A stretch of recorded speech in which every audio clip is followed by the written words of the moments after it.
This is the SHX segment of the night. And I'm telling you flat out, we needed to do an update in regards to SHX. If you're watching this on the recorded and you're like, where's Max? Again, connection problems. I want the focus to be on the material. You guys will appreciate it either way. So look what's mentioned here. Shout out to this guy. I'm going to give him a follow, actually. I like following people that cover the things that we talk about. So this is Silent White 31. Shout out to this person. Stronghold has been ripping lately. Oh my goodness, has it been ripping lately? And I'm going to show you how much it's just basically been ripping. So what I want to show you is, before we get back into this, here is how much it's been ripping. Look at this highlight for a second. Let's put some more emphasis on this by zooming in. So Stronghold, look at this, guys. Can you not see this? Are you not enthusiastic of seeing this? So yeah, Stronghold up 1,130% in the last year. People that invested in Stronghold during the whole crypto winter, my God, you are so ecstatic, right? I've seen the enthusiasm in some of you guys. I mean, there's some people who literally became millionaires just off of SHX, and that is so cool. I see, especially see the ties to Ripple XRP and even Stellar, right? The ties to Ripple and Stellar. I shouldn't say XRP, but both of those. That's still big. We're also going to talk about IBM. We're going to talk about some of these other things, okay? But my main thing is this. I want to jump to this before we show you guys that other video. And this one's only 45 seconds. So you might see a little bit lag, so I apologize on that. But this one, okay, I think really, really takes the cake. So what's it say here? Interestingly, Ripple has been truly invested in Stronghold. Since when? Yeah, since 2020. And, that's always worth pointing out. Who reported this? Fox 61 local news. I don't know what particular one, what city that is. Shout out to anybody that is, like, yeah, I know who Fox 61 is, right? But look at the tags. Ripple, Stronghold, FinTech, IBM, XLM. This guy posted this yesterday. May have seen this video before. That's not the point. The point is the connections, and listen to what they say about IBM. Here we go. Giant IBM is experimenting with a new cryptocurrency that is directly tied to the U.S. dollar. It's all in an effort to avoid pricing volatility involved with other digital currencies. It's partnering with the startup Stronghold to launch a stable coin. The currency would be a tokenized representation of the U.S. dollar. Consumers will be able to exchange U.S. dollars for Stronghold coins on a one-to-one basis. All cash exchanged in the transactions will be deposited at banks insured by the Federal Deposit Insurance Corporation. Cryptocurrencies like Bitcoin are not regulated by any government or tied to any federally issued currency, which leaves them open to significant swings in value. IBM leadership say stablecoins are a much safer option. You guys know how it goes. We do this with Quant. We've done this with ISO 222, right? It's these nice little diagrams. So look at what it says. It says specifically, starting the week off strong by snatching up another 400,000 SHX. I would flex too, right? Shout out to this guy, Josh Jacobson. Stronghold will be one of the biggest winners this cycle. We're always talking about these darn cycles, are we not? Look what it also says. You better get your bags ready before it's listed on Uphold. That's cool, right? I know some of you guys like Tim Shea had mentioned, one really easy way to get your Stronghold, get yourself the Lobster wallet. Make sure you have some Stellar. Swap it for instance, Stronghold. For one, your fees are going to be like dirt, like almost nothing, right? Don't do it with ETH or anything like that. That'd be ridiculous. But yes, look at this. IBM, Worldwire, Hyperledger, Ripple, Stellar, Nacha payments. I got some research about Nacha, that clearinghouse. Stronghold in the middle. And why did old Max talk about the whole thing of a crypto trifecta? What is he talking about, a crypto trifecta? Well, I'll show you what I'm talking about. In my opinion, when you see Swift, ISO 222, and FedNow, that's a trifecta right there. That really caught my eye even that much more. To be honest, I wasn't aware originally about FedNow with Stronghold, right? I realized the whole thing on ISO 222, and I heard about the whole thing in Swift, so I decided to research it more, okay? And with that said, I want to kind of give you guys a heads up of why this is so darn significant, because the way I look at it is, Stronghold partnered with Ripple, Stellar, IBM. We know that has connections, obviously, like you see right here with Swift, ISO 222, and apparently FedNow, instant payment services. But you got to keep in mind, how specifically will SHX work with Swift, the ISO 222 standard, and now FedNow, or apparently, I guess for a while, FedNow? I don't know, give or take. I mean, that sounds bullish, right? And if anything, what the heck stands out for SHX moving forward with everything mentioned? Well, let's talk about this, because it's one thing to say, oh, hey, SHX is partnered and has connections that indicate, some big things. But if anything, why is that so significant? And can we have a breakdown of like how they specifically interact with each other? So number one, SHX itself and Swift. Listen to this for a second. So whether you're a fan of that old MT messaging standard or not, until we get the full implementation of ISO 222, you do have to consider that Swift is currently the dominant messaging system for cross-border payments. Yeah, true. Check mark that off, right? While Stronghold's SHX isn't directly integrated with Swift, from what I gathered, it does aim for interoperability through what, guys? ISO 222 standardization. And I think that's always worth noting, okay?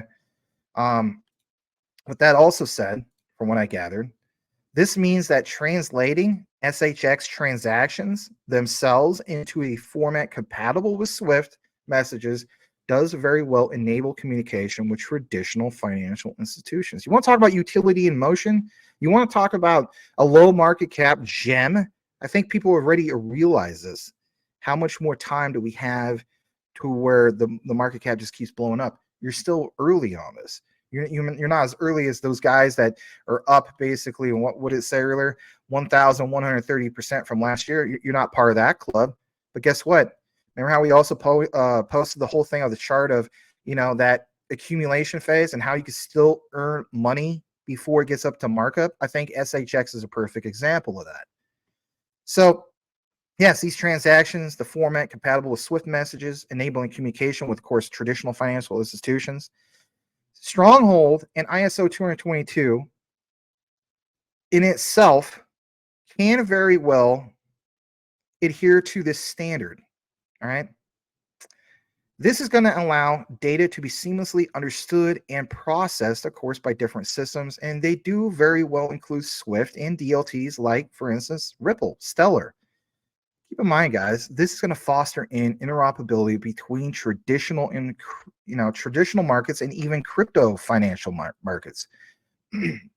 Now, you did see FedNow part of that list, did you not? Well, two main key things we should get into in regards to this. So let's jump back to this, and hopefully it's still on the screen. Yeah, it's still on the screen. My bad. So, yes, FedNow and SHX. So FedNow, as we know, is the upcoming instant payment network, of course, from the Federal Reserve, whether you're a fan of them or not.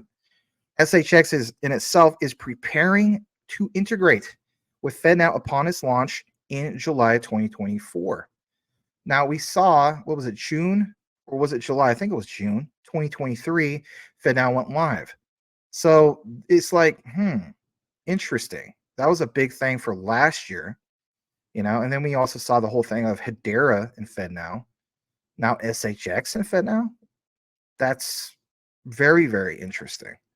So this in itself is very well going to enable, guys, real-time settlements between SHX transactions and, of course, traditional bank accounts. Traditional bank accounts. Like, who doesn't have a checking account still? Like at the end of the day, as much as I want to pay and, like Stellar and some of these other things, or, as the saying goes, like, eventually you'll be tied into crypto. We still need to pay our bills, and this is the traditional route. So by having the whole thing of SHX transactions and traditional accounts, bank accounts, you better believe, or you better, bet your little sweet little tutu that this is going to potentially offer faster and cheaper payments. That's more utility in motion. Because not only that, it creates supply and demand because of what? The cheaper, faster payments. All right. What about the significance of SHX itself, right? The token. Everybody's talking about like, well, this sounds good. That sounds even better for like maybe like FedNow. But what about the significance of SHX, the token itself? Okay, right. I hear you. 3 key things in regards to that. This will bridge the gap of the whole thing of SHX and facilitate transactions between different financial ecosystems. What ones? Well, crypto, traditional finance, but it's through standards, guys. We always talk about standards all the time and those partnerships. This promotes wider adoption of both the SHX token and crypto as a whole. That's powerful. You know, you can see why, SHX is partnered up, for instance, with the likes of your Stellars, right? We talk about Ripple, but especially Stellar, because we talk about on and off ramps and that bridge. Well, it bridges the gap. So they meet common ground here. What about efficiency and speed? Well, the significance of SHX will allow the leveraging standards and the whole thing of FedNow. SHX in itself, as we know, aims to faster, cheaper settlement compared to traditional methods. No kidding. What about compliance? Because everybody's going to point out the whole thing. It has to be regulatory compliant. Well, they do adhere to the ISO 222 regulatory compliance and does ensure the whole thing of making SHX attractive to institutions needing to, of course, follow regulations. Now, one of the key 3 things that stood out in regards to all of this for SHX, you, me, and everybody else that's a retail holder, is this. SHX definitely has a comprehensive approach to all this. They have been basically doing the whole thing of tackling interoperability, holistically addressing both messaging standards. And guess what? It's not just ISO 222, guys. It's also FedNow. The whole thing of instant settlement integration with what? FedNow. So when we talk about this crypto trifecta, you have your Swift, you have your FedNow, you have your ISO 222. That is huge. That's a lot of utility in motion. What about strategic partnerships? We already mentioned that. Stellar, Ripple, IBM. And we're going to get a little bit more about the whole thing of IBM. But that in itself is like a partnership trifecta. And all 3 will help SHX reach its potential and then some. There's more talk about the whole thing of focus and compliance. You got to keep in mind, all this is great because it emphasizes regulation, standards. SHX in itself positions itself as a trustworthy solution, of course, for, institutions. Now, I want to just mention this real quick. And, I want you guys to keep in mind, I'm fully aware of the whole thing of what, guys? I'm fully aware of the whole topic of, people have pointed out there's not much in its, the circulating supply. What happens if they decide to add more or dump on us all? Well, like Gilbert Verdi mentioned, the internet of trust. So at the end of the day, you have to decide for yourself, do you trust these guys? And if so, that's where it's at. But when you see the stats that do not lie, as we always joke around, not a scam, right? I don't see anything hinting that this is going to happen. Some people point out, yeah, until it does. Well, then that's where you have to do more of your own research. Because guess what, guys? SHX proves that it is got the internet of value, right? We talk about this crypto trifecta for the partnerships. Boom, trifecta. Talk about, for instance, the utility, FedNow, ISO 222, Swift, trifecta. So right there, we have a double trifecta, if you will, when it comes to the internet of value. But it's the trust. In due time, I think we will see a little bit more of that trust. But think about this.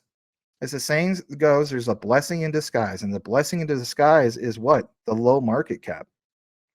Maybe if we had this amazing thing when it comes to, a bigger circulating supply, that maybe the market cap would be a lot more larger than it is.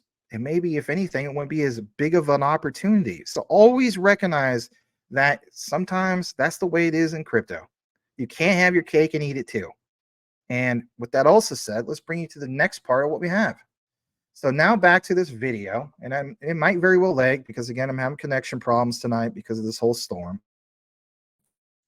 But you got to keep in mind that SHX, right, been ripping, like I said at the beginning of the video.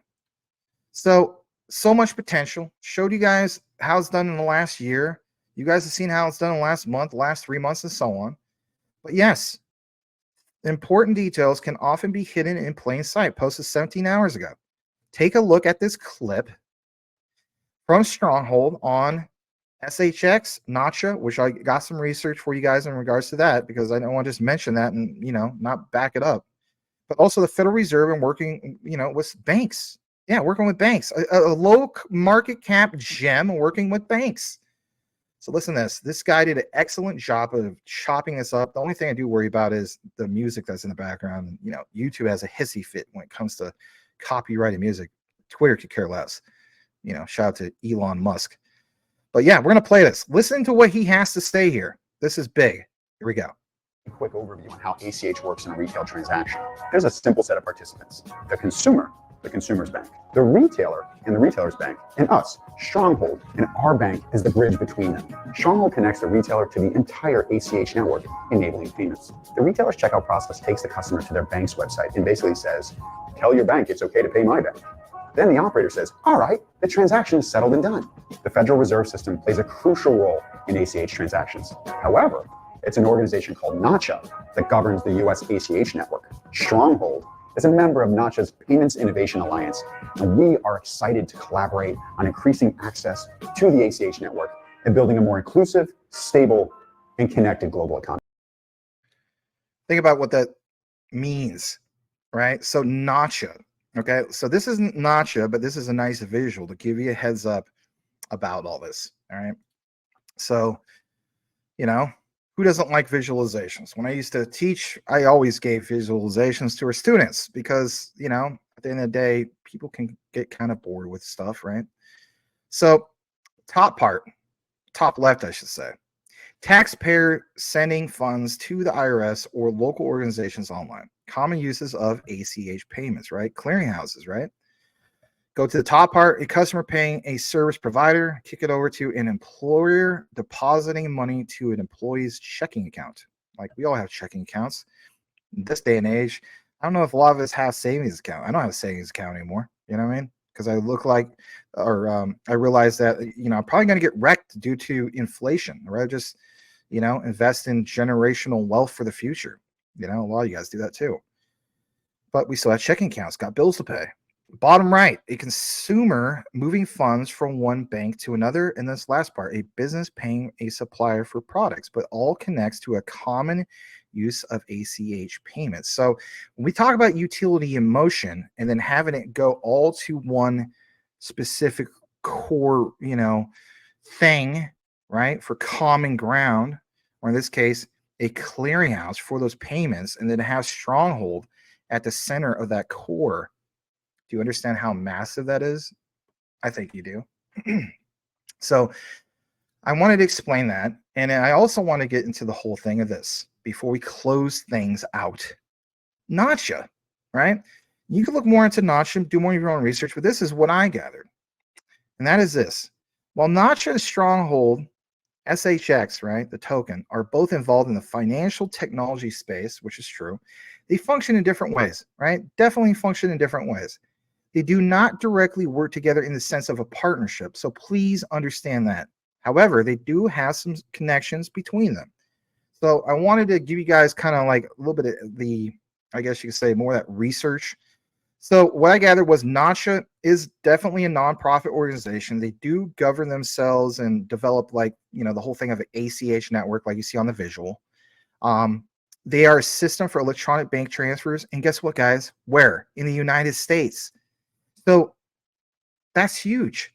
That's absolutely huge because we know we are preparing for when the United States comes into this. So when you hear the whole expression of you are so early and the United States is the last to show up to the show, you're going to buy Stronghold when the United States finally shows up to the big party of the ISO 222 at the end of full implementation of November 2025. No, You know, it's the saying goes, get on the train now before the train leaves the station.